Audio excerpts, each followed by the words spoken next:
धरती की गोद में छुपा है एक वरदान। गोवर्धन पर्वत है जिसका नाम जो बना है भगवान का अभिमान।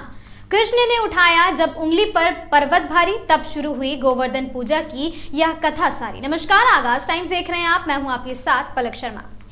एक ऐसा पर्व जो सिर्फ एक पूजा नहीं बल्कि प्रकृति, श्रद्धा और समर्पण का अद्भुत संगम है। हर साल दिवाली के अगले दिन मनाया जाने वाला यह पर्व न सिर्फ धार्मिक बल्कि सांस्कृतिक और आध्यात्मिक रूप से भी अत्यंत महत्वपूर्ण है। पौराणिक कथा के अनुसार आइए जानते हैं कैसे पूजा की शुरुआत हुई। गोवर्धन पूजा की शुरुआत का जिक्र मिलता है श्रीमद् भागवत पुराण में। कथा के अनुसार जब भगवान श्री कृष्ण बाल रूप में वृंदावन में थे तो उन्होंने देखा कि गांव के लोग इंद्रदेव की पूजा कर वर्षा के लिए यज्ञ कर रहे हैं। श्री कृष्ण ने गांव वालों से पूछा क्यों वे इंद्रदेव की पूजा करते हैं। लोगों ने बताया कि इंद्र वर्षा करते हैं जिससे खेती होती है और जीवन चलता है। श्री कृष्ण ने समझाया कि असली पालनकर्ता तो प्रकृति, धरती और गोवर्धन पर्वत है जो हमें चारा, जल और अन्न देते हैं। इसीलिए उन्होंने गांव वालों को इंद्र की बजाय गोवर्धन पर्वत की पूजा करने का सुझाव दिया। यह बात सुनकर इंद्रदेव क्रोधित हो गए और उन्होंने भारी वर्षा शुरू कर दी। तब श्री कृष्ण ने अपनी छोटी सी उंगली पर पूरा गोवर्धन पर्वत उठा लिया और सभी गाँव वालों को उसके नीचे आश्रय दिया। 7 दिनों तक लगातार बारिश होती रही लेकिन कोई हानि नहीं हुई। अंत में इंद्रदेव को अपनी गलती का एहसास हुआ और उन्होंने श्री कृष्ण से क्षमा मांगी। तभी से हर साल गोवर्धन पूजा मनाई जाती है। प्रकृति, संतुलन और विनम्रता का संदेश लेकर आती है ये गोवर्धन पूजा। आपको बता दें यह पर्व दिवाली के अगले दिन यानी कार्तिक शुक्ल प्रतिपदा को मनाया जाता है। साल 2025 में गोवर्धन पूजा 22 अक्टूबर बुधवार को मनाई जाएगी। इस दिन अन्नकूट भी मनाया जाता है जिसमें विविध प्रकार के पकवान बनाकर भगवान को अर्पित किए जाते हैं। आइए जानते हैं कैसे मनाई जाती है गोवर्धन पूजा।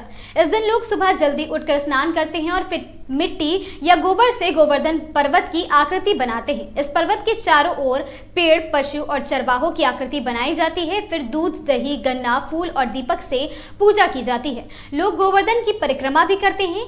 गांव में गायों की विशेष पूजा की जाती है। उन्हें स्नान कराकर सजाया जाता है क्योंकि गायों को श्री कृष्ण का वाहन कहा जाता है और गाय माता का भी स्वरूप मानी जाती है। गांव और शहर में कैसे मनाया जाता है ये पर्व, आइए जानते हैं। गांव में यह पर्व एक महामेला का रूप ले लेता है। लोग दूर दूर से आकर गोवर्धन की सजीव आकृति बनाते हैं जिसमें हजारों लोग एक साथ परिक्रमा करते हैं। वहीं शहरों में लोग अपने घरों के आंगन में गोवर्धन बनाकर पूजा करते हैं।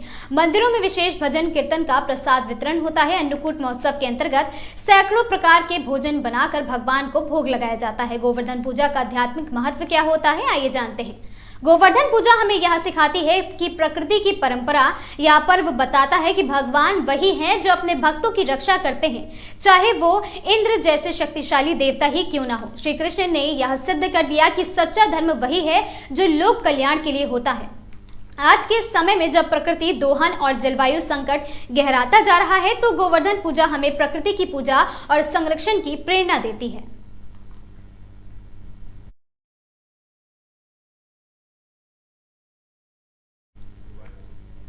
ना केवल पर्वत, ना केवल गाय, गोवर्धन पूजा है प्रकृति की छाप। श्री कृष्ण का संदेश है यही, अहंकार नहीं, सेवा ही सच्ची भक्ति रही।